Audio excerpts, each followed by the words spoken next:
Good afternoon, everybody. We are so happy that you are here. We are going to spend the next 7.5 hours, or an hour and a half, maybe, talking about charting a path to graduate school. You guys, we have the best speakers on this call. Actually, you're going to want to stay on for the next 7.5 hours because you're going to hear such incredible nuggets and such wisdom that you're going to want to just stay on forever. But we're not going to stay on forever. But what I do encourage you to do is connect with everybody that you see on this call through LinkedIn. You're going to see ways to connect with these folks over the next hour and a half, and I would encourage you to do that. My name is Betsy Burton Strunk, and I'm the Vice President of Development at Thurgood Marshall College Fund. You'll learn a little bit more about us after a while, but without further ado, I'm going to forward this call over to the lovely and talented Mr. Dewey Norwood. Betsy, your check is in the mail.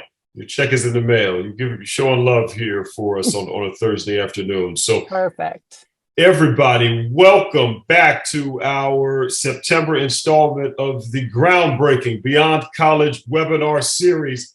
I'm Dewey Norwood. I'm fortunate to be serving as your host for today.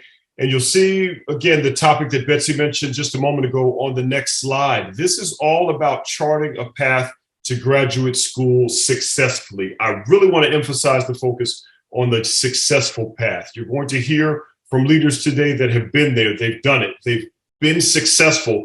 And they also had to think through a lot of factors to make this process a positive one for them. And so they're going to spotlight. You'll be sharing a lot of the information throughout the course of today. Hey, the next slide's got my information on it. Just a quick screen grab here. You can hit the QR code and this will send you over to LinkedIn. You guys know we got a game going on. We need to see who gets the most LinkedIn requests. I never win. It's always the cooler people on the call that win. So I put my QR code on there though. So maybe that helps to skew the numbers in some way, shape, or form. So anyway, thanks to those that have connected with you in the past. Hey, listen, we're going light speed through just a couple of items here.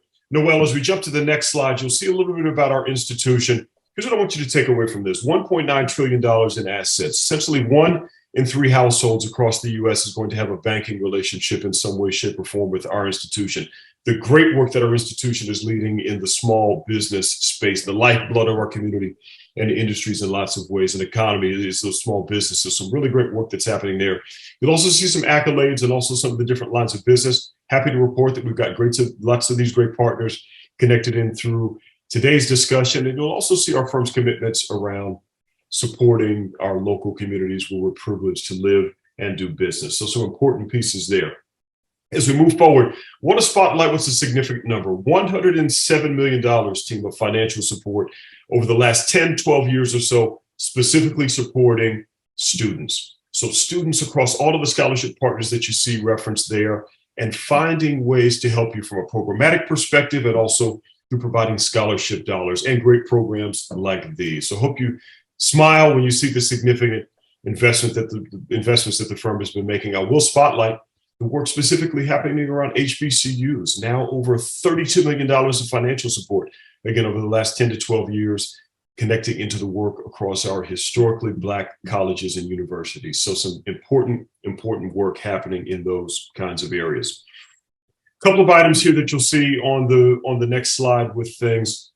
We've got a wonderful Wells Fargo HBCU Legends collection. I know that many of on the lines today or listening to the playback may be customers of our firm. And so as a part of this, you have the ability to actually customize your banking experience and celebrate the HBCUs of your choice. The next slide will actually give you a breakout. We have 22 of these brands that are now out there, both for great organizations like UNCF and of course, Thurgood Marshall College Fund are wonderful sponsors of this program, the CIAA, and then you see all the different colleges and universities represented there. Hey, if you don't see your college listed, get in contact with us. We are interested in having a conversation and in getting your wonderful college or university represented in this important space as well.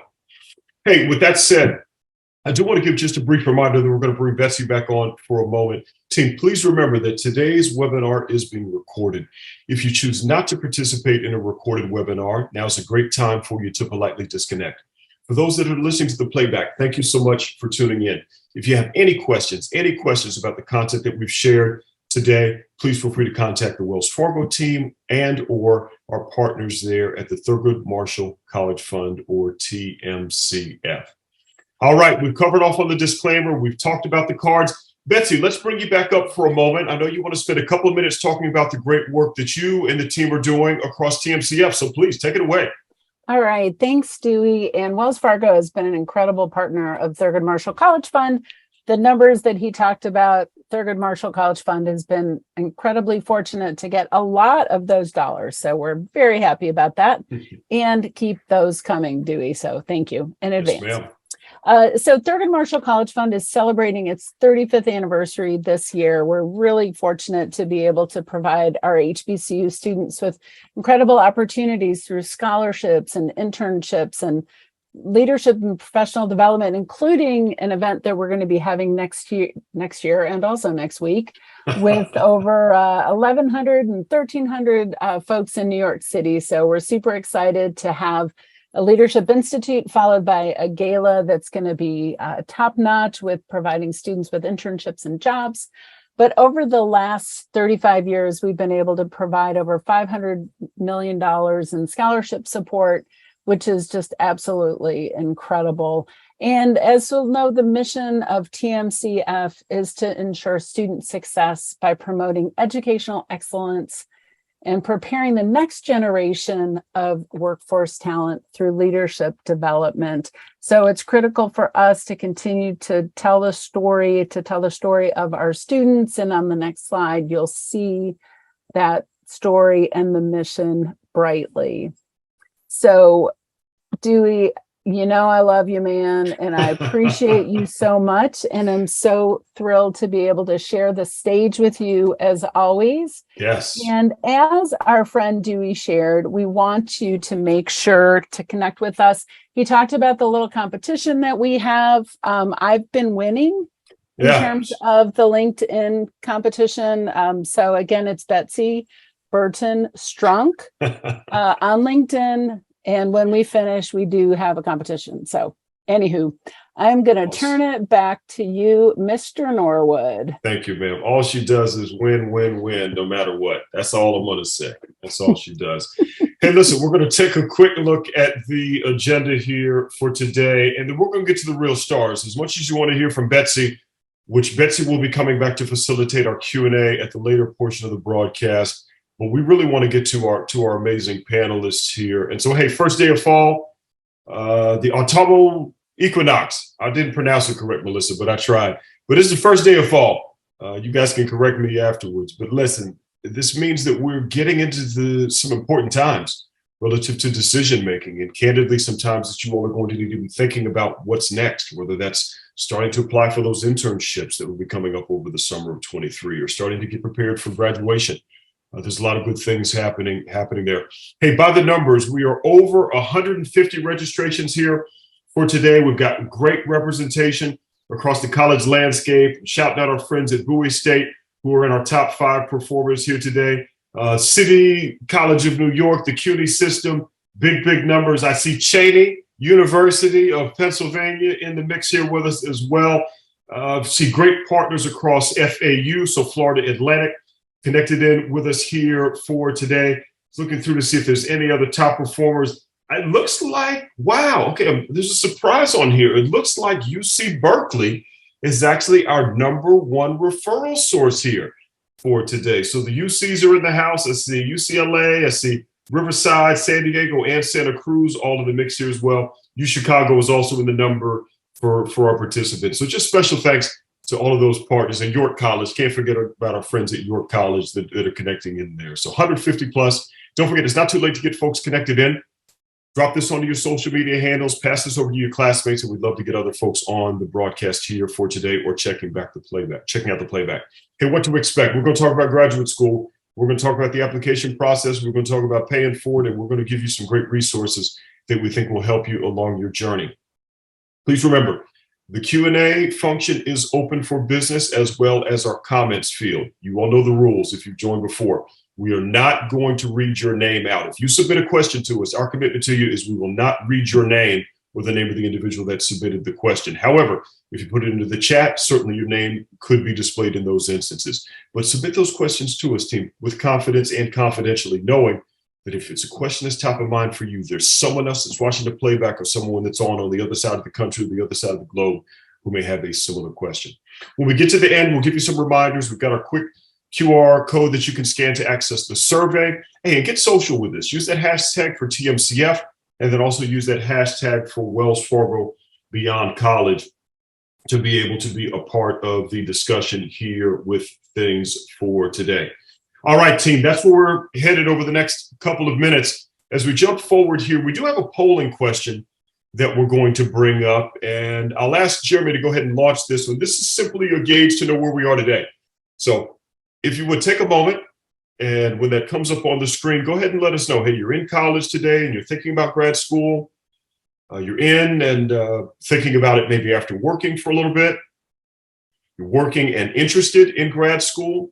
You're in graduate school today. We have some folks in that category, or simply none of the above. Maybe you're still deciding. So we'll give this just another 15 seconds.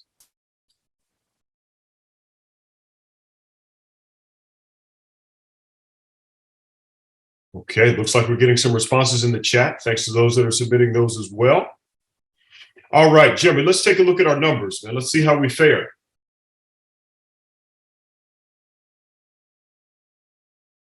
Wow, okay, pretty interesting cross-section here with our numbers on things. A lot of folks that are in college and are thinking about it immediately after graduation, and we also have some folks that are in industry already that are going to be making decisions and are interested in attending graduate school. So no matter where you are on that spectrum,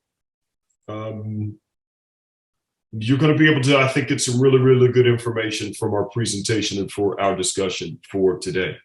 All right, with that said, Noel, let's bring on the real superstars of today's broadcast, and it's our amazing panelists.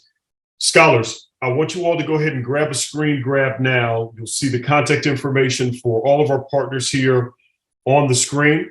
So as we bring up that next page, you'll see Brian Apple, you'll see Stephen Ball, you'll see Casey Galindo, you'll see Melissa Lee, you'll see Vanessa McMichael, you'll see Paulette Palafox, and you'll see Greg Schoenbeck, and also a great headshot there of my boss around all this work in Angel Heyman. So panelists, really excited to have each of you all on for today. Thanks so much for joining us from all over the globe. Brian, if it's all right, we're going to start with you, and then we'll let you just continue to hand it down the rest of the line for those quick introductions, just kind of name, rank, serial number, and then we'll let you pass it along. Ladies and gentlemen, let me bring on Brian Apple to start us off. Apple, take us, man. My name is Brian Apple. Got my graduate MBA from the University of South Carolina. Go Gamecocks. I'll transition it over to Steven. All right. Steve, good to see you today. Good to see you too, Dewey. Long time no see, man. Yes, sir. Yes, sir. We still got the same barber. Absolutely.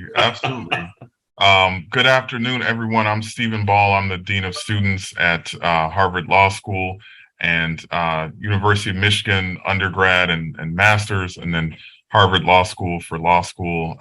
So thrilled to be with you, and I will pass it to Casey. Thanks, Stephen. Good afternoon, everyone. Casey Galindo. I am a campus program manager with Wells Fargo, and I did both my undergrad and graduate programs at St. Mary's University. Specifically, my graduate program was an MBA. So I'm going to go ahead and hand it over to Melissa. Great. Thank you, Casey. Again, my name is Melissa Lee. I'm currently the Director of Admissions at University of Pennsylvania School of Nursing. I received my educational pathway started at Cheyney University, the first HBCU. Very proud of that. Then I went on to get my MBA at Thomas Jefferson University in Philadelphia, and now I'm currently back in school pursuing my doctorate in higher education at the University of Pennsylvania. And I am going to turn it over to Vanessa. Thank you, Melissa. Hi, everyone. My name is Vanessa McMichael. I am in our strategy group here at Wells Fargo. I did my undergraduate degree at Howard University and my MBA at the University of Chicago Booth School of Business. And now I'll pass it off to Paulette. Hi, everybody. My name is Paulette Palafox. I'm the Associate Dean of Admissions at Golden Gate University School of Law. I have my master's degree from Loyola Marymount University in Los Angeles. And this December, I'll be earning my doctorate from the University of Southern California Rossier School of Education. And I'm excited to chat with you, and I will hand it over to Greg. Great. Thanks, Paulette. My name is Greg Scherbeck. Good to maybe see everybody, or at least have you here today. I currently run Shermco. We are a social impact implementation firm, and so we do a lot of consulting with school districts and foundations across the country. I got my undergraduate degree from the College of Worcester in Worcester, Ohio, and then my graduate degree from Vanderbilt University. And I think, Dewey, it's you now, sir.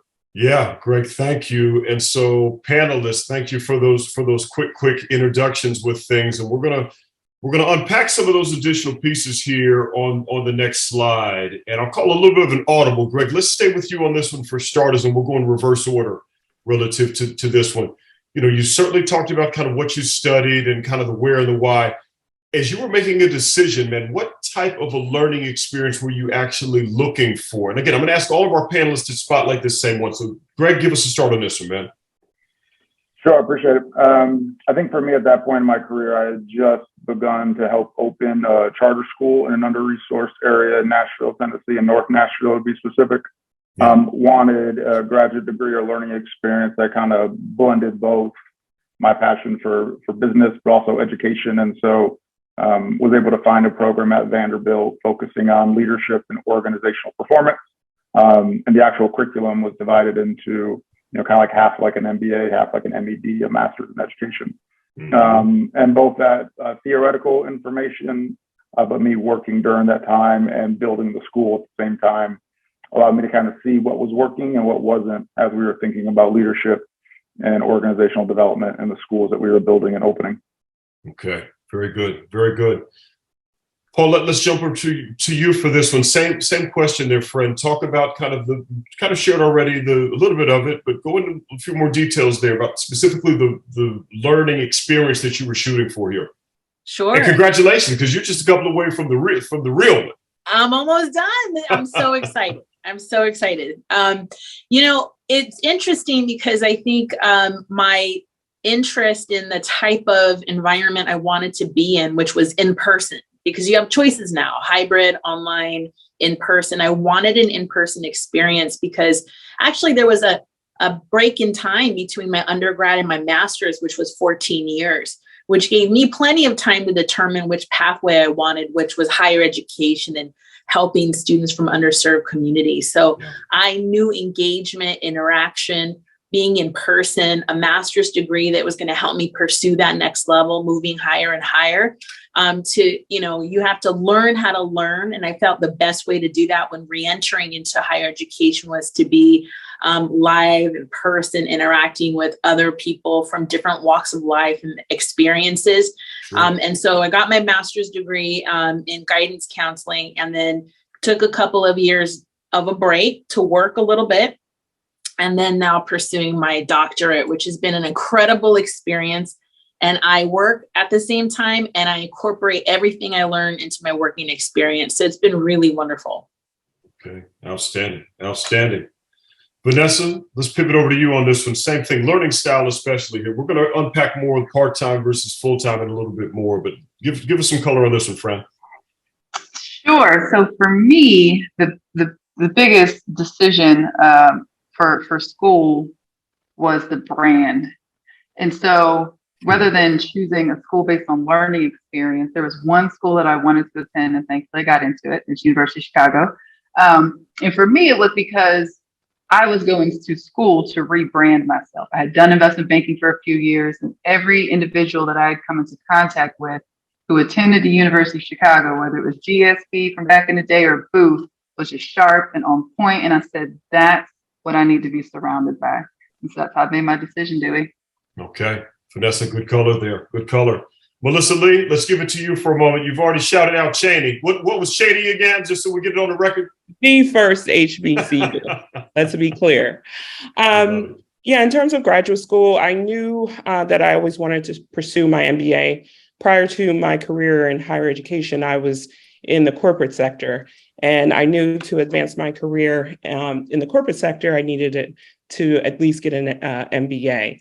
But what's important for me in terms of learning experience, I knew I had to work while I was going to graduate school. So I wanted to pick a school that would accommodate working professionals. And also key to that is that I didn't want to pay for it. So I wanted to work for a corporation that would pay for my degree. And that's what I was able to do. So I pursued my MBA when I was working full time, and I was able to choose a program that was local that I could attend while I was working. As far as my doctorate degree, I swore up and down I was never going back to school, but I'm at an institution where they also pay for education. So I thought it was just another opportunity to further advance, my knowledge. And now that I'm in higher education, to advance in that area, It was best for me to pursue a doctorate in higher education. So that's what I'm doing now. Makes sense. But I heard you mention something there around maybe tuition reimbursement. So we're gonna tug on that one a little further later on in our discussion as well. So Melissa, thanks for that great update. Casey Galindo, talk us through. Lot of time out in Texas for you, if I'm not mistaken, right? Yes, Mr. Norwood, a lot of time out there. And I would say I probably had a very unusual path to graduate school. So I always wanted to go to graduate school. And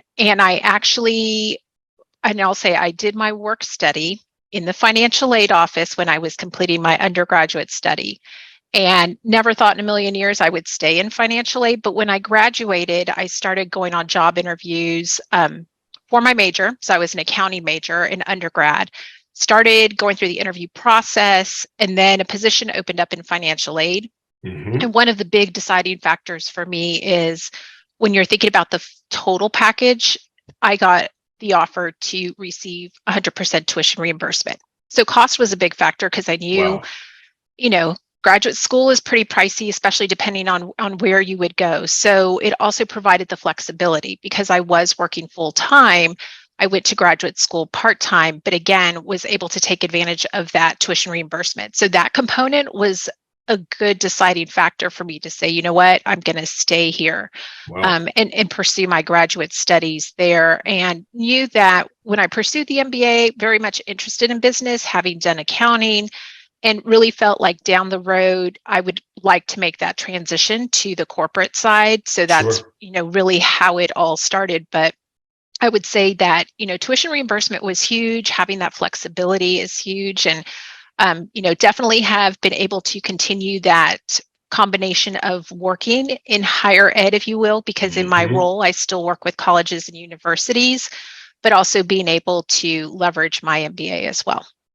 Outstanding. And congratulations. They're 100% of having something covered is not bad. Last time I checked. So get lots of head nods from, from scholars and from our fellow panelists here. All right. Who we got left on this one? I got two more to go here. Two more to go. Let's head up to Boston. Actually, we've got a 1-2 punch in Boston. So let's start with Assistant Dean Ball here to kick us off with things first. Sure. So I think when I was thinking about my journey, it was pretty conventional. I went straight through from undergrad to I did an accelerated master's program at Michigan, but I didn't take any time between that and undergrad. And then I went straight from that to Harvard. And I chose Harvard in part because it's unique among law schools because of the size and the brand, I would say. Our peer schools, often people think of are Yale and Stanford, and those are great schools too, obviously. But we're significantly larger. And for me, coming from University of Michigan for undergrad, which is another big school, I really equated that size with opportunity and just breadth of resources and a broadly diverse community And it was all those things when I was here as a student, and it's still all those things now. So Wow. the size, and then the brand, I wanted to be I wasn't entirely sure where I wanted to practice and where I wanted to spend my career after law school. And professionally, I have kind of bounced around location wise. I've spent a lot of my career in New York, New Jersey area, Sure. but then I also spent some time out on the West Coast briefly. Now I'm here in Boston or Cambridge. Yeah, call it right, man. Don't say Boston. We got to call it Cambridge. So, just being able to be attached to a brand that has that name recognition across the country, across the world, so that no matter where you go, people generally think fondly of Harvard and know what Harvard as an institution represents. That was important to me. So I would say those were kind of the critical things. Being a first generation student, I had really no sense of like academically what law school entailed. Like it was entirely foreign to me when I started, and I in this role now, that's one of the beauties of it, because I can help students that are themselves experiencing that as well. So I would say that those first two things were what mattered to me the most: the size, and then the brand and name recognition. Steve, thanks for that. And it's interesting. You and Vanessa both touched on the importance of that brand piece. We may have to unpack that a little bit more throughout the course of things. So, all right, listen, let's pop out of Cambridge. Let's head over to the Garden. They got a new name over there now. So, Brian Apple, talk to us, man. You talked about your time there at the wonderful Moore School at South Carolina, but give us the undergrad piece for you too, man. I think there may be a combination there. Yeah, thanks, Dewey. Yeah, so I did my undergrad at Bryant University. Got a business degree in finance. And like Paulette, I had I guess you'd say, gap between the time I went to undergrad and went to get my master's. There was a 12-year period where I was in the workforce. And I guess the best way to describe it is my career was kind of hitting a plateau. Felt a need to kind of re-educate, relearn some things. Now that I was in a work setting and can apply them a little bit more easily. Sometimes it's a little bit difficult when you're doing your undergrad and there's other competing factors that are demanding your attention. So when looking at the school, I looked at a lot of various schools around here. Branding, like Vanessa mentioned, was important. I think one of the key factors and why I ended up going to the Moore School of Business is it was a combination of virtual, but it also had in-class components to it. We would go down to the campus down in Columbia one weekend every month. There was virtual sites in Charlotte where you can get together with all the people in Charlotte. And so you still had a little bit of direct classroom and face-to-face interaction, which I thought was great. It was really the deciding factor for me was that combination. I knew I wanted to still have the ability to, and the flexibility really, because I was still working, to be able to look at things from completely virtual. It had a lot of things where you could just view the video of the course when you had the time to do so, but you also had the ability to have face-to-face. So ultimately went with the Moore School of Business, which ended up being a great decision. Okay. Hey, Brian, good information there. I'm going to give you a fast redirect on this one. This is actually going to take us into our next question that's up here. Panelists, we're doing great on time. I do want to continue this discussion around full-time versus part-time, So Brian, Vanessa, I'm going to ask both of you all to spend a little bit of time on this topic. And for our other panelists, we may give you space to jump in if you've got a burning item that you want to share briefly. And again, we did it last time and I was like, part-time, full-time, go. And so I want to do it in that same kind of a format and just let you all duke it out. Friendly now. This is a pillow fight version. Part-time versus full-time. Who do I want to pick on first? I see Vanessa smiling. So I think we're going to go full-time first. All right, no pressure. Here's the thing about business school or graduate school. It's a personal decision for every single one of these questions. It's extremely personal. For me, I had spent 3 years in investment banking. And then I went back to school, went to Chicago. And so I was in my early 20s. I was single. I didn't have any kids yet, no pets. I did have a cat, but you can travel with a cat. I was exhausted from working and spending 3 years in an investment banking analyst program.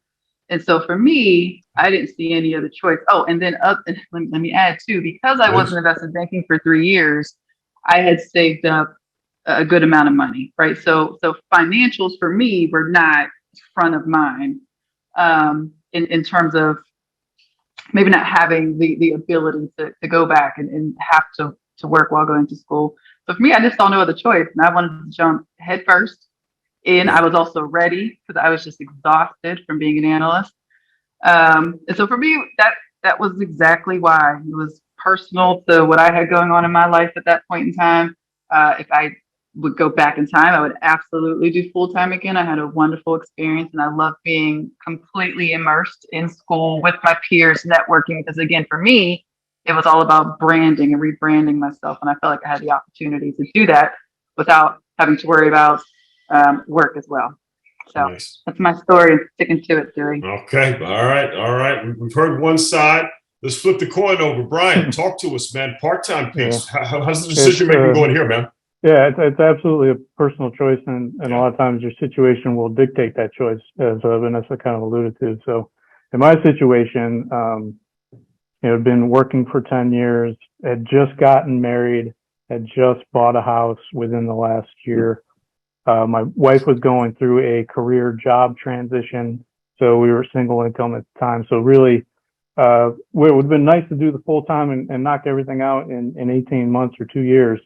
Did have to go with the part-time program to get that flexibility to continue to work while I was learning. That was a really, really big factor. I mean, sometimes the decisions get decided for you, but ultimately, as Vanessa mentioned, it's going to be a personal choice, what works best for you. Yeah. Brian, that's good color there. And what I will mention and brag on both Vanessa and Brian, when you all look at their larger versions of their bios, you're going to see a significant number of securities licenses that they have obtained. And you don't go to a gumball machine and twist it and then the license pops out. So they have put in significant time with these industry-wide recognitions that they've received. And so it sounds like you all continue to learn in your careers. And then did that help you some as you were transitioning back to campus, whether it's full-time or part-time? Please jump in. I think for part-time, I alluded to a little bit earlier, it made it so much easier since I was working at the time, to actually apply what I was learning in the job environment in a lot of cases. So I thought that was great. It helped you kind of ask questions or figure out what you really wanted to learn with that work experience. So it did, at least in my case, help with that. I don't know, Vanessa, you probably have some thoughts on this as well from your side. Yeah, so I did work for 3 years going in, and that was super helpful and it was helpful in terms of assessing what I wanted to get out of my business school experience, and also being able to contribute to in-class discussions, because that's outside of the tech. I mean, you can all go buy textbooks on Amazon and read and teach yourself material, but it's being immersed with other peers, younger, same age, older than you, and sharing experiences. That was a huge part of my learning at Booth. Yeah, and I got a lot of the same thing. I went to, one of the reasons why I selected South Carolina is because I knew some people that were in the program, and the people in the program had a very wide range mix of backgrounds in the companies that they were working for. It wasn't just all financial background. So to be able to talk with them and learn about the different industries and the experiences that we're having, it was amazing. Very good. Very good. All right. There's probably some more there. Panelists, I want to give you all space. If anyone has a burning comment that they want to add on here, 30 seconds or less, though, for any follow-ups, please. Okay.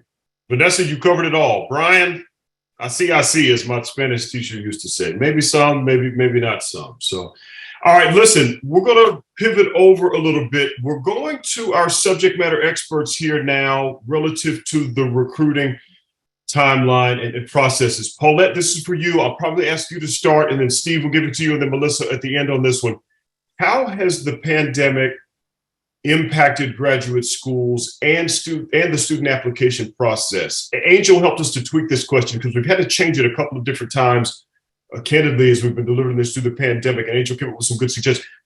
What's different today than it was last year? And then how do we focus on the things that may be coming? I'm going to get all three of you all to comment on this, please. Sure. I'm actually going to flip this and answer the application part first. And that is, there's been a boom in graduate school applications. So much so, as a matter of fact, the school I'm working at has created new degree programs. And we've seen, especially in the law programs, there was a significant increase each year in applicants and people wanting to go back to school. As to the reason why we haven't been able to identify, I would just imagine some of the changes in the world have made people rethink what their pathways should be for themselves. The pandemic really impacted the types of programs and support programs that we create and enhance for the students as they transition back into in-person learning. People are different and changed, and they think differently, and their social interactions were limited to an extent. So now, as they're coming back in, especially because there are more first generation and underrepresented students going to school, what type of support programs are we offering? I've seen across the board, those have really expanded quite a bit. Very good. Very good. Paulette, thanks for switching it up there relative to that one. Maybe we jump over, Steve, to maybe get your perspective on the East Coast relative to this one too, man. What do you say? Yeah, so I'm a bit out of my wheelhouse on this one because I'm dean of students. So You're here. I do not oversee admissions in my role, so I wouldn't want to speak to that. But what I can say, that's a nice lawyerly way of pivoting. He's an attorney and he plays one on TV, team. Let's be clear. But what I can say is when I was in law school, I remember the Great Recession happened during that time, and I remember how disconcerting that was as a student at that time. And as we see our students here navigating what hopefully is the end of the pandemic, it's been a unique time, especially for this year's graduating 3Ls. They started their 1L year with largely virtual classes, and so it's been a non-traditional experience for at least this year's graduating students. I think that students starting now are much more excited to be able to gather in person and kind of have business as usual in terms of the experience that they have. And not to speculate, but I think that seeing more, and Paulette would know this too, but seeing more of, I think, a return to normalcy with this, I think will perhaps enhance the desirability of law school and perhaps grad school more broadly. Now that it's back to the typical experience, which was not virtual, and you can take advantage. I think the point that was made earlier, you can take advantage of the things like the in-person networking and the normal study groups and the activities, all the things that you associate with a regular student experience. That's back in play now. And so the hope is that we'll see, I guess, the same numbers of interest that we've had in the past. Right. Steve, thanks for the perspective there. Let's shift over now to the medical industry. Melissa, please, I've heard you report out on these numbers before. Talk to us about what the medical industry is and specifically the work in the nursing space. Yeah, it was interesting. So I can give two perspectives, one Please. from, the nursing school and just in general. So in general, the University of Pennsylvania has 12 graduate schools, and we all saw an increase in applications during the pandemic. And I think part of that is attributed to the fact that many of the schools, not all, but many of the schools were waiving the GRE. And so that allowed us to move to a more holistic evaluation process of applications, of which many schools have maintained that, which is a good thing for diversity. But specifically at the School of Nursing, surprisingly, our applications went through the roof, both on an undergraduate and graduate level. You would think because nurses were on the front line and really had to bear the the ugly impact of the pandemic firsthand. You would think that that would deter folks from wanting to become a nurse. It did just the opposite. Incredible boom in applications during the pandemic, and that seems to still be holding true. Okay, that's helpful there. Panelists, we'll give you all space here if anyone would like to add anything on this particular topic. Okay. All right, we'll continue to unpack that a little bit more. Some quick reminders for our scholars and partners. Please, I see questions coming in. Betsy is wrapping her arms around those. Keep them coming. Remember, we're not going to call out your name for any of the questions that come in. So submit those with confidence, team. And again, if you're asking it, someone else has the same kind of a question.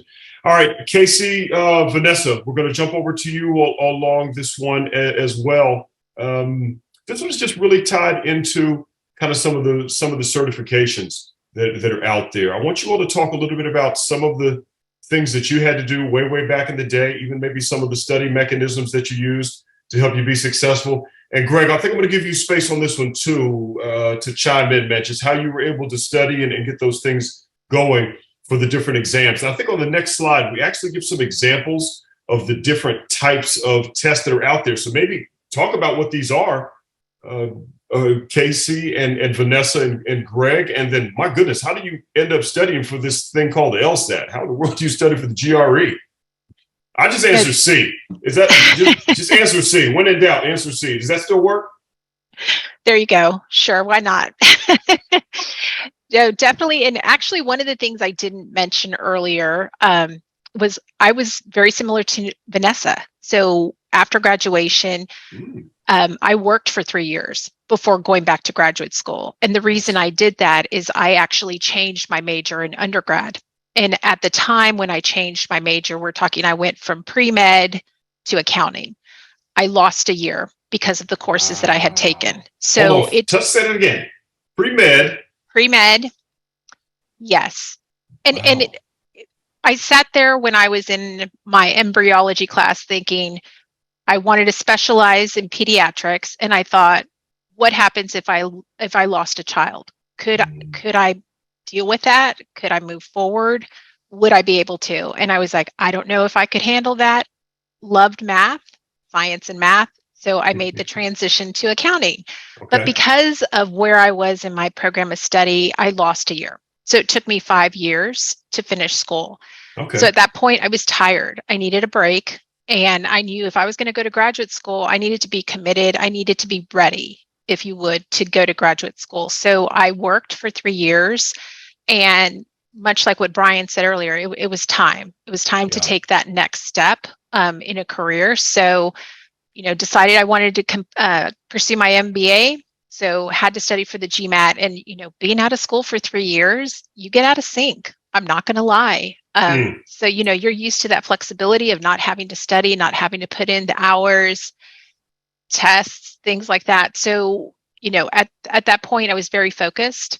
I knew this is what I wanted to do. Sure. And I didn't take any classes. I was very much married to those GMAT test books, those big, thick yellow ones. I'm sure nowadays it's all electronic. That's different. Just aging myself of when I did this, but became very focused and disciplined. And after work, started working through those books, doing the practice tests just to prepare myself again, because I had been out of school, out of sync for 3 years when I made the decision to go back. So definitely the GMAT was the test I had to take at the time to get into grad school for business and start working on my MBA. But it was a lot of discipline, knowing that I wanted to do this and just spending the time, after work, starting to study, go through those workbooks, go through those pre-test and preparation.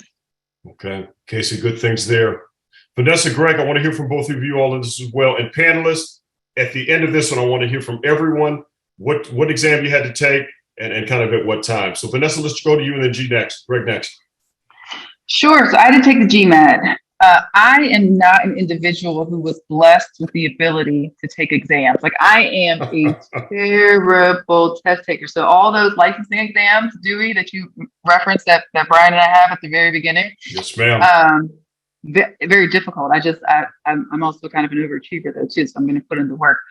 At any rate, I knew going into this that the GMAT was going to be a very difficult experience for me. So I hired a tutor, and I worked with this individual to to help me pass the exam. And then as an investment banking analyst, I had hours during the day where I was waiting for my senior banker to give me work. And so I had created all these very discrete flashcards that I hid under my keyboard. And so during those times, exactly, don't tell anyone, when I was waiting for work, I would have my little flashcards out and I would be studying, right? And so I just went all in. I don't remember how long I had to do this because this was a very, very long time ago, but those are some of the things I had to do to get a score that Chicago Proof would even look at. Come on now. Scores matter. Scores matter in some of those places. And she didn't answer C like Norwood did on his placement exams. Greg Scherbeck, talk to us, man. What did you take? Talk us through this thing, man. Yeah, I appreciate it. I'll preface my response by saying I did not set any world records with my GRE score, so take the following advice with it, grain of salt, if you will. But I did take the GRE for my graduate program. I was still working at the time, so I think for me, it was very much about scheduling, and so finding time outside of work. Frankly, usually evenings, 8 to 10 p.m. before bed, and then Saturday, Sunday morning, kind of getting up and being strategic of how I was using my time and scheduling my time to be strategic with the testing. Use a lot of books as well. And probably the most helpful thing was an interactive kind of website. I think it was called Magoosh Test Prep. I think it's still a thing, but that was really helpful in helping me complete practice tests, get feedback on what sections I was good at, which again, was not very many, and then what sections I was bad at. So I could then tailor my time to those growth areas to at least get somewhat of a respectable score. And that was, I think, at one point free, but wasn't crazy because I didn't have very much money at that point. So it couldn't have been too expensive for me to buy something like that. Okay. But worth the time? Juice was worth the squeeze on this stuff, man, for the time you put in? I think so. I'm still employed. We own the company too, man. So let's be clear. Let's be clear. Touche, right? All right, listen, let's jump through everybody on this. Brian, same thing. What exam did you take? 10-second version of what you did to prep. Took the GMAT, gave myself about 3 months to get through it, a couple hours every night. They gave me, this is going to date me a little bit, they gave me a binder that was about this big. Yes, that I sir. had to file my way through. And then a CD with the tests on it. That is back when they had CDs. Wow. So yeah, it was exciting times. Okay. Steve Ball, talk to us. Remind us, for your 5-year program at Michigan, did you have to do some admissions then? And then obviously, what did you take for the law school side, Doc? Yeah, so for the master's program at Michigan, it was a GRE. Yep. And I remember I felt like the GRE at that time, at least, was like a souped up version of the SAT. Similar kind of like question setup, similar content, I thought. Okay. So I just I checked out some study books from the library, and I think it was like Princeton Review, and did practice questions for that. And then for law school, it was the LSAT. And for that similar thing, there was a book called The Logic Games Bible that I remember that was really helpful for a particular type of question on the test. And then same thing, I checked out books from the library at school and then used those. And then I was not in a position where I could take like a Kaplan course or one of those really expensive prep courses. But I had friends who were. So I made friends with them, and then when they were done with their courses, I just said, "Can I borrow your books?" And then they said, "Yeah, fine, we're done with them." So I erased all their answers, and then just used their books and read through that same material. And like others have said, it was definitely a grind trying to prep for that and go through all that rigmarole, but certainly worth it in the end.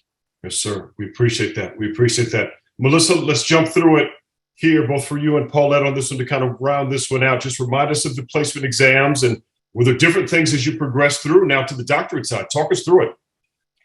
Yeah, so for me, for my MBA was the GMAT, and that was so long ago, and I don't think I did that well because I'm just not a very good test taker for standardized tests. And for the doctorate, I applied during the pandemic, so the GRE was required, but it was waived at that time. But if I could also just take some time Please.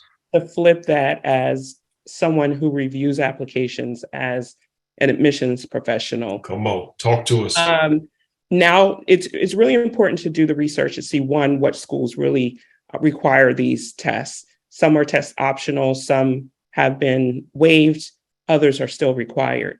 I think it's equally important to just be a very good, well-rounded student and be very active in your undergraduate program in terms of leadership, in terms of volunteerism, maintain, a good GPA, because most schools, when they're evaluating your application for admissions, they really are looking at it holistically.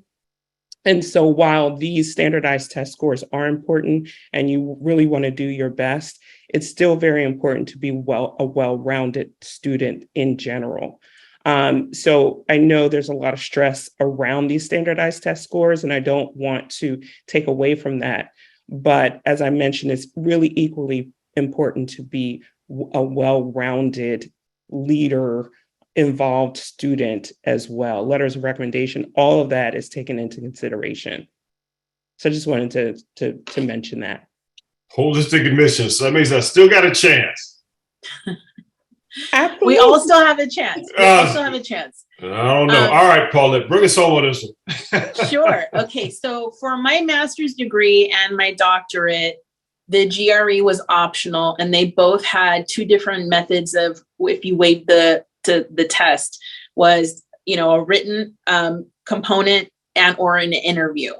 And okay. I took those on because personally, I was afraid of the GRE. In retrospect, I should not have been as afraid because the test does not define you. With that being said, I also do believe that sometimes tests will indicate your performance, not necessarily your mastery skills. So it's really important, as Melissa's indicating, to be well-rounded, showcase your experience, showcase your academics, stay in school an extra semester if it means a higher GPA, to be honest with you, organizational skills. But for law school, I want to be clear that Stephen is a very exceptional outlier. And I think most of the students, more than 50%, will pay for some sort of private test company to help them through to take the test. And what that means is there's so many people that are doing it. When you don't do it, you're already putting yourself a little bit behind the others. It's not an even playing field anymore. So please take advantage of as many free types of test prep things that you can if you're going to take the LSAT and pursue law school. And again, connect with me on LinkedIn because I'm happy to tell you more. I could go on and on, but please just consider that as part of your study pattern, integrating those types of resources. Okay. Paulette, thanks for that. And shout out to the Detroit public school system there, Steve Ball. You see him smiling. You know how they do it up in the D. So that's good stuff. Listen, team, we've got two more questions, and then we are getting immediately into Q&A. The box is filling up. Scholars, this is probably going to be your last chance to get them in. Our goal is to start that by about 5 minutes past the hour at the very, very latest. Keep loading the box. We've discussed the rules already. And we got to talk about this payment thing on the next slide, everybody. So, Manuel, thanks as we jump forward on this one. How'd you pay for it? Again, we've heard some examples already. By hook or by crook. That's the way they used to say it back in the day. Maybe it shifted a little bit. Greg, let's start with you and Casey on this one. We've heard a little bit of it already, but then I'm going to give space for any other panelists that want to jump in here with any tricks of the trade to help secure those dollars. Greg Schoenbeck, please talk to us, man. Sure, thanks. Paid for through some partial academic scholarship, part one. Part two, I got a research assistantship opportunity that also knocked off some tuition, so I got a research assistant with the special education department at Vanderbilt. Nice. And then part three, I was still working 40 hours a week. And so a combination of all three of those things allowed me to pay for it within the 2 years and not have to take out, fortunately, any loans at that point. So you were head of school there in North Nashville and Yep. taking this program at the same time. That's correct. Talk to us, sir. How do you do that? Just not a lot of sleep. I wouldn't recommend it. Didn't take advantage of probably all the opportunities that grad school would have afforded me, in all honesty. Okay. But just a little bit balance of the scheduling, hustling, and just being really focused to knock it out. So that's pretty interesting. Stephen Ball, that's how they do it at Ohio State, man. Just to get that on the record here for today's broadcast with things. So we'll unpack that later. Casey Galindo, you touched on this one a little bit. And Greg, thank you. Casey, you touched on it earlier. Give us again that tuition reimbursement. That may be a new term for some of our folks on. Yes. So I took advantage. Again, one of the things that I was considering when I was applying for jobs was the fact that I wanted to go to grad school, having worked in financial aid as a work study, I would see what students were borrowing, the kind of financial aid. The school I attended had undergrad, grad, PhD, and a law school. So I would see potentially, what students could come out with in student loans. So that was definitely a big incentive. So I took advantage of the tuition reimbursement. So I received 100% tuition reimbursement. The final year, that fall semester, I was focused. I wanted to finish the program in 2 years. So I did go full time for one semester. And I had to take out a small loan because the reimbursement didn't cover but 6 hours. So I had to take out a loan for the other 3 hours. But it was interesting because having worked, and at the time I was working in financial aid, there were a lot of students that I met with that did a combination of things. So there were students that were going part-time and they did get tuition reimbursement. Some of our students, especially like our law school students at the time, those that were going and doing full-time graduate PhD programs, a lot of them took out student loans. Sure. Some would receive scholarships. I know Greg mentioned assistantships, fellowships. So it was a combination of things, just really depending on where the student was financially. Fortunately, I was in that position where I was able to take advantage and only have to borrow very minimal in order to complete the program. But there were a lot of students that I was meeting with on a daily that had to do a combination of various things depending on whether or not they would receive tuition reimbursement. Were they going full-time, part-time? Did they get scholarships, grants, things like that? Were they early enough to take advantage and apply for those assistantships, fellowships? So kind of really depends on the student also and where they are and the resources they have. Yeah. So Casey, thank you for that. You were able to clearly apply some of the learnings that you had seen maybe from other students' experiences to be able to factor those things. Then that's important. Panelists, I want us to spend 2 more minutes on this one. I know every single one of you all could comment. I'll let anyone that wants to kind of jump in here. This was an important one. I would love to jump in because I Please. think I'm the first one to let you know. Dewey, I don't know if you know this, but I graduated from college with a loan from Wells Fargo. So thank you, Wells Fargo. Wow. I was an economics major. I knew investing in myself was important. I think it's so amazing that each of these folks had been able to secure scholarships. I had scholarships in undergrad or tuition remission programs or reimbursement. But my master's and my graduate program, I utilized the loan program. And I am grateful to it for a couple of reasons. One is I've been in higher ed for over 20 years, and I have seen international students, DACA students, and undocumented students suffer at the fact that they haven't been able to go to school because they weren't eligible for certain federal financial aid that I was eligible for.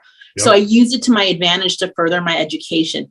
Do I have to pay it back? Sure. But I'm still grateful I had the opportunity to utilize those loan funds to further my education. So it's a different perspective. It's very personal. You have to plan your pathway out. You have to have your Excel spreadsheet of schools you're applying to, scholarships, cost of education, all of those things. But I am a person that utilized the loan programs. Okay, helpful to know. Melissa, please. Yeah, I just want to add real quickly that I haven't paid for my graduate degrees at all. I was very fortunate to have employers that paid for it. Not only are they, my current employer, which is University of Pennsylvania, are they paying for my doctorate education, the benefits are so great, they're actually paying for my daughter's undergraduate education. So not only am I not paying for my graduate education, which is huge, both my daughter will walk away undergrad debt free. So do your research, especially if you're thinking about working full time and going back to school. Really check your benefits at the organization that you're working for and see what their policy is on this tuition reimbursement. And in my case, they pay up front. I get a bill and I just send it to my HR and they pay the tuition. So that's, something to consider. And I just want to add, for students who are considering the PhD pathway, I would say most, if not all, PhD programs you should not pay for. PhD programs, you should have fellowships and a stipend, which usually means you might have to do some teaching assistantship. But if you're pursuing a PhD, you should not be paying for a PhD. Okay. Listen, you're getting smiles out there in the audience. I see my buddy Dr. Harper from the Jackie Robinson Foundation smiling ear to ear, nodding their head too. So you guys are preaching to the proverbial choir on this stuff. So good pieces here. Team, anybody else want to add anything on this topic? Again, Vanessa, you talked a little bit about your process with this. You were able to be very strategic, right, in deploying dollars in the place where you thought was the most appropriate. I'll use that term for it. Anything you want to add on this one, friend? Yes. So that for me was why I was able to go in and be comfortable with the fact that I could take advantage of the experience and not work. Yep. But Booth did give me a small scholarship, which I'm saying small, but it was enough to buy like a brand new BMW. But I still ended up with a ton of debt. I was fortunate in that I had an athletic scholarship for undergrad, and so I think I was in a different situation than some folks where I didn't have that debt already. And so I just decided that I was going to pay it back afterwards. And would I do it again? Absolutely. Booth was just an amazing experience. I would absolutely pay for it again. All right. Good deal. Good deal. Panelists, we'll close this one out if I don't see any additional comments or thoughts on this. So Steve, Brian, we'll give you all space here just in case. I would just say I was also part of the student loans crowd. In fact, still part of the student loans crowd. President Biden's relief didn't do much for me. I mean, I guess that's in some sense a blessing. But it's a challenge at law schools because there are schools that offer merit-based aid. A lot of schools, I think pretty much all offer need-based aid as well. But it's tough because many times the thought is that if you'd like, you're going into a profession that can be very lucrative for some. Yes. I think the thought is we don't need to subsidize you then while you're getting your studies. Now, as others have said, there are at various schools different programs that offer more support for students pursuing careers that are less lucrative. But for myself, still, I had to take out those Grad Plus loans and those other loans, and still, I've had a nice break during the pandemic, but going to be making those payments again soon, I think. So. Yes, sir. Yes, sir. And that future earning potential is something, Steve, it sounds like that folks need to be thinking about for these programs, right? Hey, if you know you're going to be able to, well, you have to do the math on that behind the scenes, but that future earning potential is something to think about, team, I would think here. Hey, Apple, we've heard from everybody. Brian, let me give you space on this one too, man. Please. Yeah, mine's real simple. I had a annual tuition reimbursement from my job. I tried to space it out so I kind of maximized that annual benefit, and then everything that was left over, I did student loans for. There you go. And thankfully got them paid off a couple of years ago.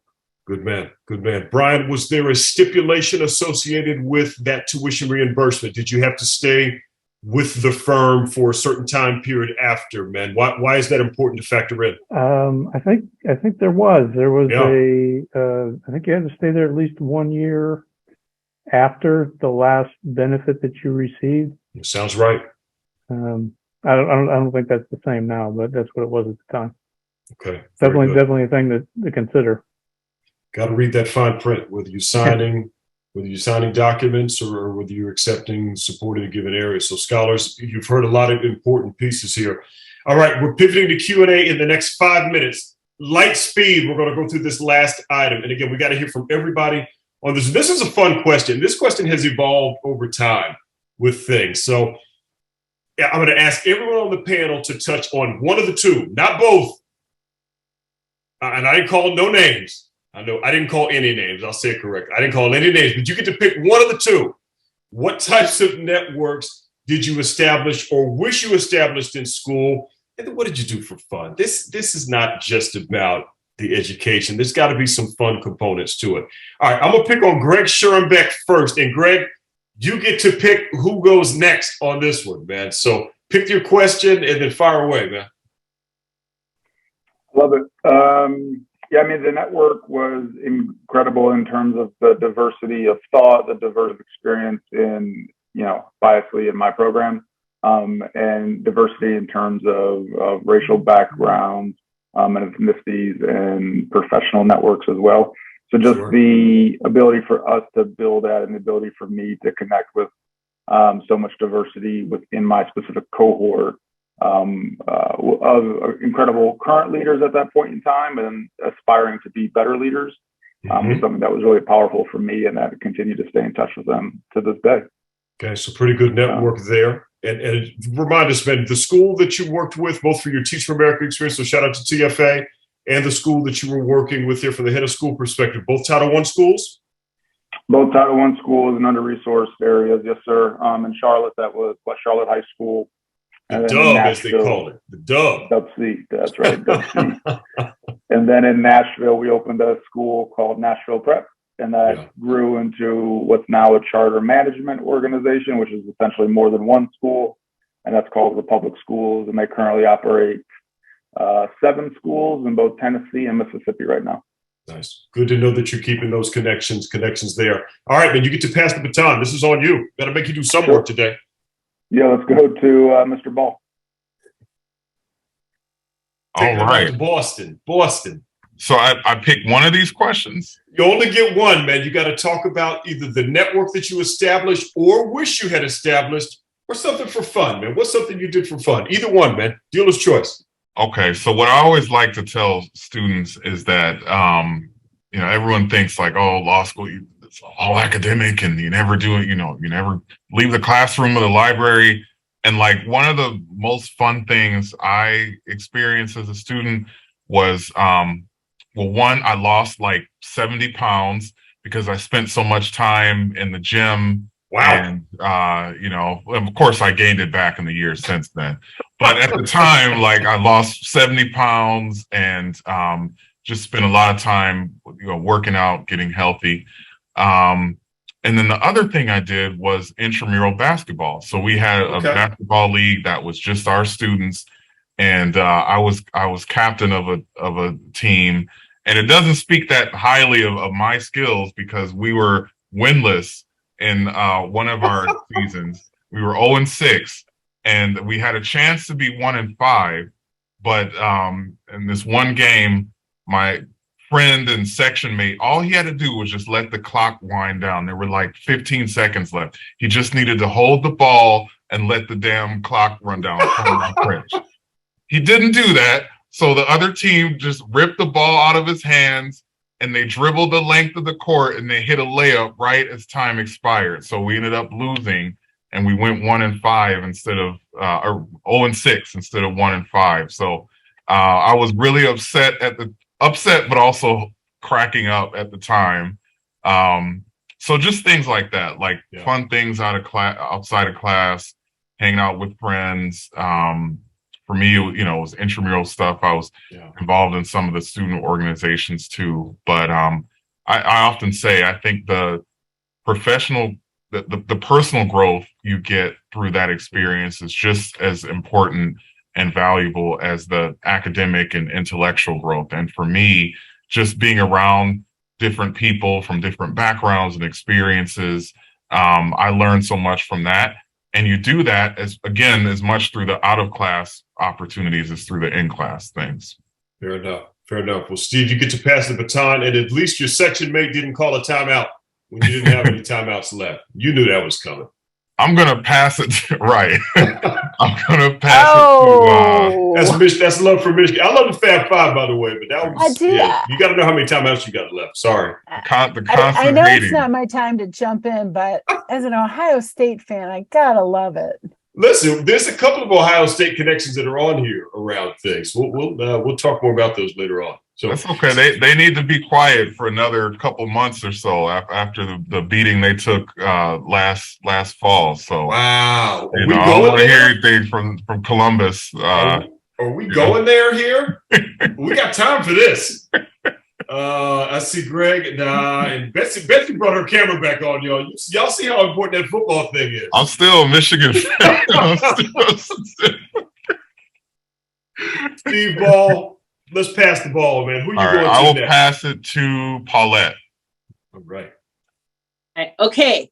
I had every intention of joining professional networks when I started at USC. But because I went to a tiny little liberal arts college called Occidental College in Los Angeles, I said, you know what? I want to go to football games. So there's nothing like I'm not like a super understand football, a lot of scores, and I'm not, going to defend myself. You guys, if you want to win. But there was nothing like a USC experience, seeing the USC Trojan marching band, seeing all of just being in the stadium and having such a great time to really unwind, because I was a full-time student in the doctoral program until I started working at my current school. So just to unwind, relax, get to know my classmates in a relaxed environment, I think could not have been more exciting and better for my psyche, my mental health. Honestly, that's something you really have to keep track of when you're in school. So I think that was like such a fun experience. I would recommend, if you go to a school that has a big team, go to the football game. It's so much fun. You're here. I'll pass it to Casey if you're still interested in hearing more experience. We need to hear them all.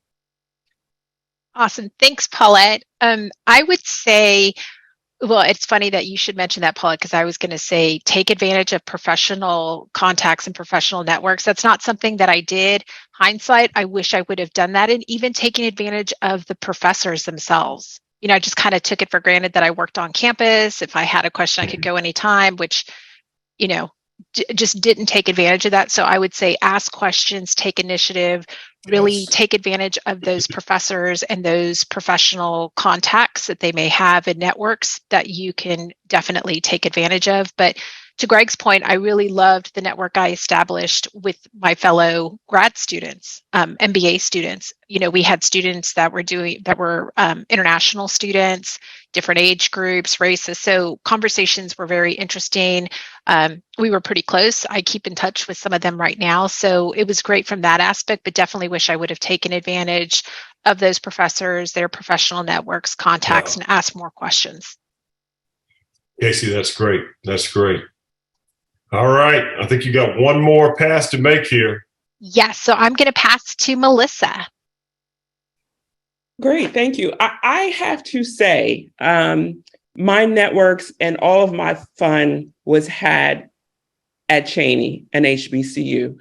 I don't care what brand, I don't care how big the schools that have been mentioned, no one can ever replicate the experience at an HBCU. You can't. The marching bands, the Greek life, just the whole fly atmosphere of being at an HBCU. And I'm so glad that's all bringing to the forefront now. So, graduate school, I went part-time, so I didn't have the experience. But yes, my networks and all of my fun was all at, my undergraduate experience at Cheney, I have to say. Okay. All right.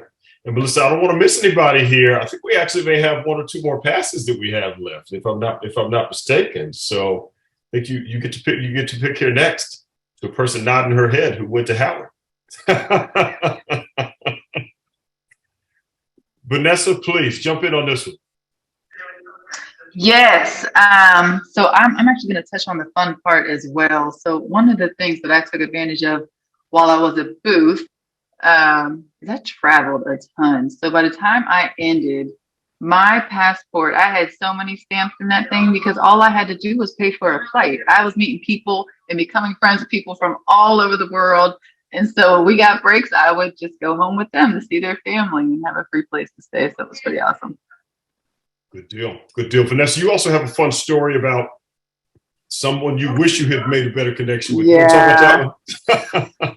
Yeah, I wasn't going to mention that one because Casey had actually, it was in reference to professors. So to that point, Casey, I was actually interning. So this is the year between my first and second year in business school on the trading floor. And one of my first assignments, I was told to summarize some bank regulation on Basel that I knew absolutely nothing about.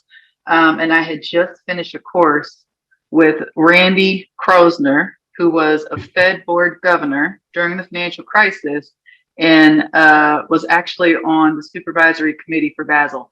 So I had reached out to him and he was very helpful in helping me get what I needed get together for that presentation to the senior folks on the floor. But that's one relationship I look back on and I'm like, you know what, I sat in this man's class right now and he was very gracious to me and helped me. But to Casey's point, your professors are invaluable resources. So if you can develop networks and relationships with them while you are in graduate school, it'll be very beneficial. Hear, hear, hear, hear. Brian, Boston Red Sox games, I'm sure those were popular with everybody, man, down there at the Moore School. Yeah. A lot of road trips up to Fenway from Columbia. There you go. I'm echoing pretty much what everybody said about the networking and the benefits of that. I think one thing that I wish I would have done differently is did a better job of maintaining those networks and connections after school. It becomes harder and harder to do so for a variety of reasons, family, everybody moves around. But I still think it's very important to maintain those relationships. I wish I did a better job there. So if anything, I can recommend that, as far as building the networks, absolutely important, maintaining them as well, because you get a lot of value from it. Okay, there we go. Team, speaking of value, I'm keeping a sharp eye on the clock because we're going to get you out of here as close to 5:30 Eastern time as possible. We're going to put in a solid 10 minutes of Q&A. Betsy, we're going to bring you back on. You've got a ton of questions in. The only rule, panelist, is that we need the one best response. We need the one best response, and then we're going to come back for a 3-word response, 3 to 5 word response on things that students need to do after the broadcast. Betsy, please go. All right. So we got a lot of really, really great questions. The one thing I want to say, we've heard a lot of great things. Clearly, we've got a ton of achievers and overachievers on this panel. A few things I wanted to call out. Choices. You have a lot of choices on how you handle grad school, how you pay for grad school, how you think about it. But the most important thing that you need to do is you need to think about it and be thoughtful and intentional in your approach. Another takeaway is you can't use a gumball machine to get your licenses. That was a good one. I like that one, Dewey. We were very sad that nobody said that they had fun by playing hacky sack, and we weren't sure if folks on this call actually know what hacky sack is. So you can look that one up. And then the other thing is just because Steve Ball's last name is Ball, you should not be on his intramural team. So aside from knowing those things, I'm going to summarize a couple of the questions that we received beforehand with some of the questions that we received in the chat. So one of those questions was, how do I know if I'm ready for graduate school? And how do I prepare for graduate school if I'm a junior or a senior in college? What are things that I can do to make sure that I'm preparing myself? So who would like to jump on that first? Or shall I call on someone like, I don't know, Casey or Paulette or Melissa? I can take a stab at it. I'll start with how do I prepare? So I think, if you're able to participate in some type of internship as an undergraduate student, that will start to give you a sense of where you want to be professionally. And if you have an opportunity to do an internship, to speak to the folks that work there that have degrees, maybe in graduate degrees in the areas you're interested in pursuing. Get advice from them in terms of their pathway, and sometimes they will tell you, how they would do it better had they known.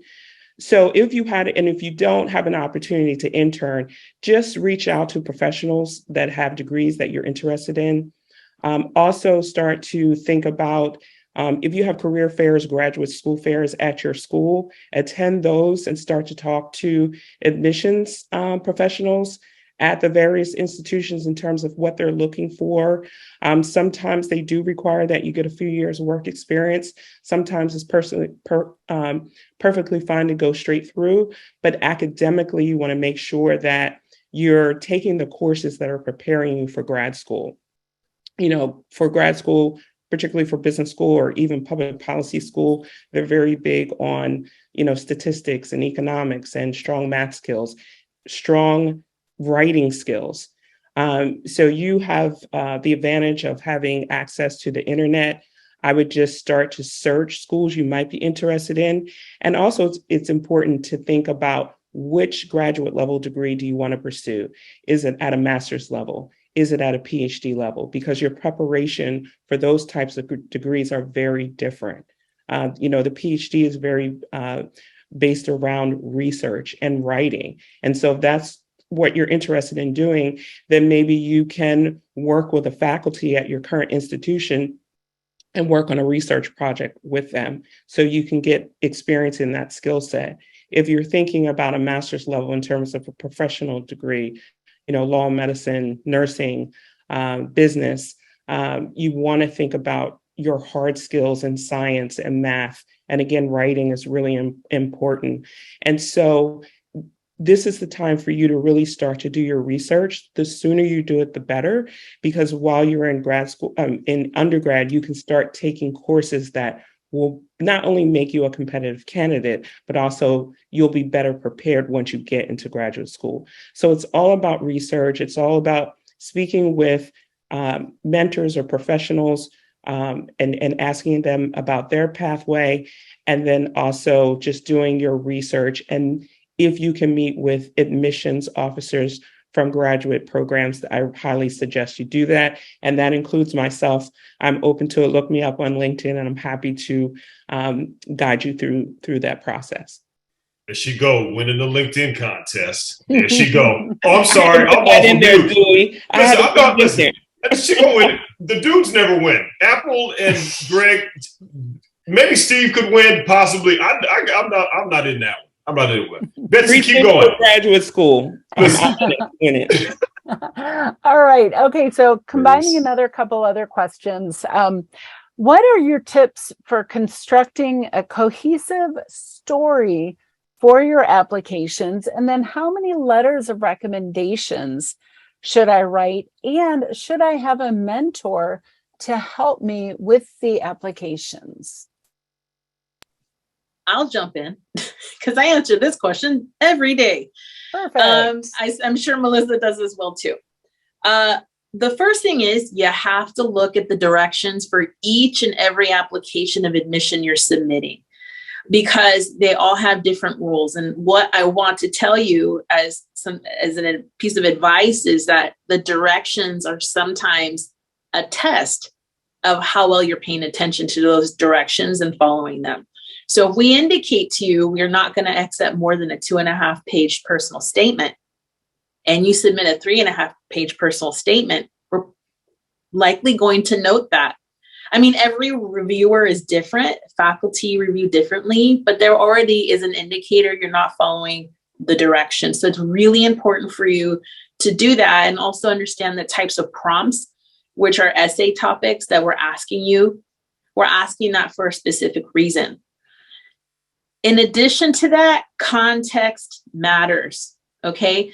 What you're trying to do, for the most part, from the law school perspective with your personal statement, is provide context to the reviewers as to the characteristics you have that show you're going to do well in law school. you have the organizational components, you understand the hard work that goes into studying law, balancing your life, etc. That's really important as well. And then as far as the letters of recommendation, you really do have to look at, there's no one answer for any of these questions. It depends on the school that you're applying for.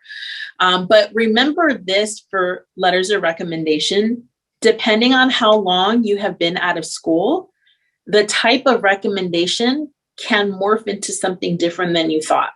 So if you're in school now and you are engaged with your professors and can acquire a letter of recommendation from a faculty member who knows your work and your pathway over the 15-week course you've taken with them, that can be great. But if you find yourself 5 and 10 years out of school before you apply, then people that you have engaged with, your colleagues at work, your mentors, etc., who have seen your work ethic, what you've been able to accomplish, etc., can also be good recommenders, but it depends on where you're at. And it depends on the school you've gone to. If you went to a tiny school or a big school where they may not know you as well as the tiny school, that matters too. So like Melissa indicated, talk to the admissions folks. And then the last piece of advice for letters of recommendation, if you ever approach a person and they give you a lukewarm yes, move on to the next person. You always want to make sure that whoever is going to write on your behalf is very excited to write on your behalf and say something wonderful about you. And so if you get a reluctant, sure, I guess I'll try and make time, move on to the next person. And so that's what I'll say about the application process. Awesome. Anybody else want to jump in there? Okay, I'm going to take that as a no.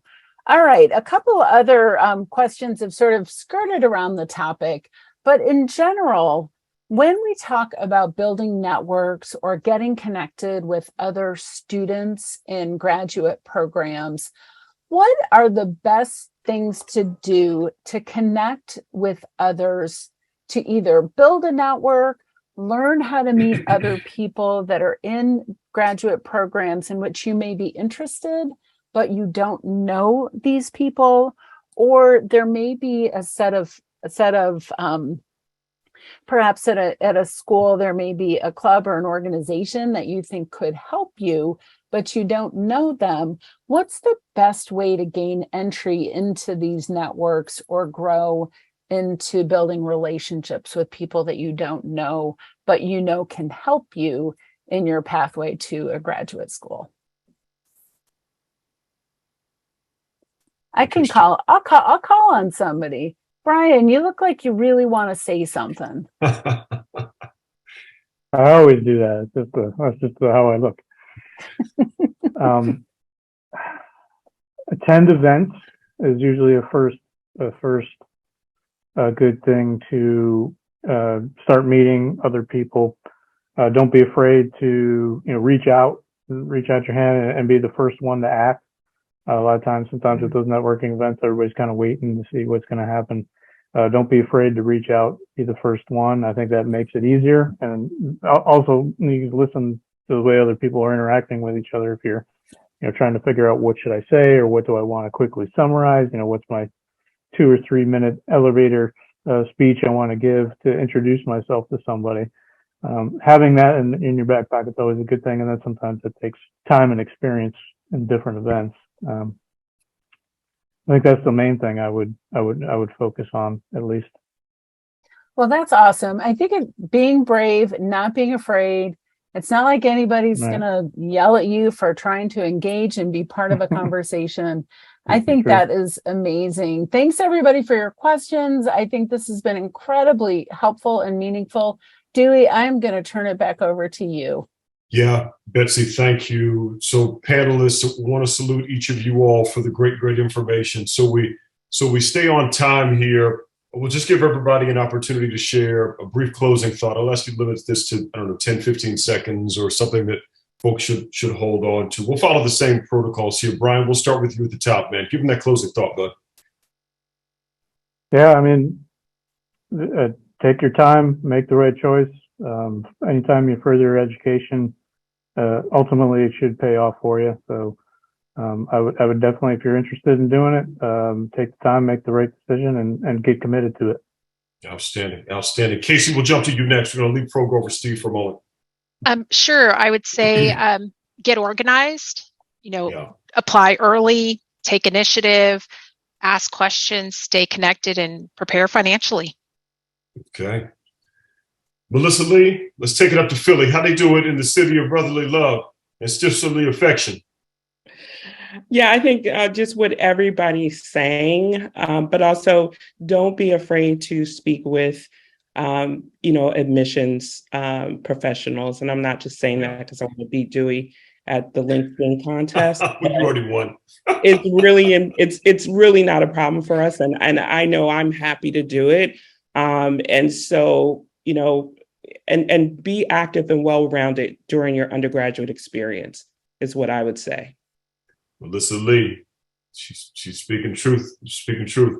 Vanessa, please give us your take. Closing thought, my friend.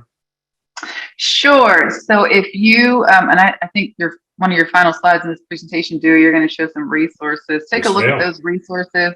I participated in MLT. I was first generation college, undergrad, and MBA. I had no idea what I was doing when I applied to either one of those, but MLT was instrumental in terms of helping me apply to a business school. So take a look at those programs and apply to those first. Outstanding. Outstanding. Thanks, Vanessa. Paulette, let's give it to you, and then Greg, you can bring us home. Sure. Take your time and make sure you understand the type of program you're enrolling into and the types of careers you can get with that degree, because what you may have in mind now could possibly change. You're not in a rush. So when you're ready, you may not feel 100% ready, but ready enough to take on that responsibility, but don't rush yourself. You're here. You're here. Thanks, Paulette. All right, Greg, what are you guys talking about in the horseshoe, man? Talk to us. Talk to us. Yes, sir. I would say, once you get into whatever program that you guys are selecting or looking at, use that time to explore new interests, test ideas, and get your hands dirty. I found grad school was an opportunity to go deep, but also test things that I realized I didn't want to do after grad school. And so use it as an opportunity to explore both your interests and your passions. Okay. All right. Everyone, let's take a moment to salute our panelists. Folks, you guys are welcome to come on camera for a moment and clap it up for our friends here. Please go ahead and make those LinkedIn connections, continue the conversations with them in the days ahead, and drop into the chat some love if you were feeling kind of what we shared. Listen, we're keeping a sharp eye on the clock. 3 minutes or less is our commitment. Noel, if we can, let's jump over to the resources slide for a brief moment. I want to bring that one up just so folks can see it here quickly. You'll see the breakouts here for this particular one team. You've got the college connection, you've got TFS, you've got FAFSA, of course, and then you've got some of those standardized exams that were referenced a little bit earlier that are available. And then those are additional resources, whether it's SEO, whether it's MLT, the consortium. If you don't know about the consortium, take a look. You may be pleasantly surprised at some of the great opportunities that are available there. And of course, the great work across the Twigo Foundation as well. So some good resources to connect into. Panelists, want to salute you all. Thanks for the great information that you shared. Noel, we'll jump to our final reminders here and get everybody out of here for tonight and on to the rest of their evenings and maybe an early start to the weekend with things. So from a reminders perspective, team, we've just got a couple of items that we'll spotlight here. On the screen for the next slide, you'd like to see our QR code. Take a moment and scan this. We'll leave this on the screen for 5 seconds or so folks can scan it. This will actually take you over to our survey where you can give us feedback on the amazing panelists and again, as I said, my Spanish teacher, IC moderator here for the day. So feel free to give us some feedback on that side. It's important for us. Next slide is a playback to our YouTube channel. Shout out to TMCF. They actually have all of this content housed on their YouTube channels. Jeremy and the team do an amazing job of getting these items out there. So give us about a week and a half, team. We referenced a little bit earlier the Leadership Institute that's coming up. So give us, I'll say 2 weeks to get this one out and available on the YouTube channel, but you'll be able to see all of the past playbacks that we have available. The next slide is going to give you everything that we covered off January through May of this year. Same rules there. If you scan that, it'll take you over the page to access the entire series. And on the next slide, you'll see the ones that we've completed up to this point. And we're down to the final two here. Final two, as you'll see on the next slide. So really excited about our conversation that we'll be having in October around unpacking and unboxing credit and credit matters that matter. And then last but not least, November the 3rd, a great discussion there during November around social media smarts. Really important topic. You'll see some great details here. Make sure you're getting in contact with our university programs team. Make sure that you're logging in and getting the great resources available through Richard and his team at Tuition Funding Sources. For any of our military veterans that are on, thank you for your service, to our nation, but get connected in with Sean Passmore and the team to learn more about the work that's happening from a veterans recruiting perspective. And last but not least, again, our groundbreaking, hopefully soon to be award-winning Beyond College webinar series. So my thank yous will be very, very brief, just to thank Betsy, to thank Jeremy, to thank Noel and the entire TMCF team for great, great information. To our external partners, Paulette and Melissa, Steve and Greg, thank you all for the great information that you shared internally. I certainly want to recognize Brian and Casey and Vanessa for what I thought was a really, really great panel. Every year, this one gets even better and better, team. So just thanks for your diligence here. And events like these would not be possible without folks like Angel Heyman and Barbara Scotland. Barbara actually has double duty. She's at a national conference this week and was still helping us out. And Angel, just thank you again, friend, for all that you've done. I'm trying to shame her to come on camera, which she won't do that. She won't do that. But I'm going to shame her and just say, Angel, thank you so much for this partnership and helping us get these great series going. Everybody, continue to stay safe. If you have questions or comments around any of the things that we've shared, please catch up with our amazing panelists. And if we can answer any questions for you, we'll do those things. Just remember, this journey, and you heard it referenced several times, is a personal decision. But ask folks that have been there to get their perspective, and then at the end of the day, make the decision that is best for you and for your family and also for your long-term career aspirations. With that said, everyone have a wonderful rest of your day, a great, great weekend. Continue to stay safe out there, and we'll see you back on October the 22nd as we unbox credit matters that matter. Till next time, y'all, good night.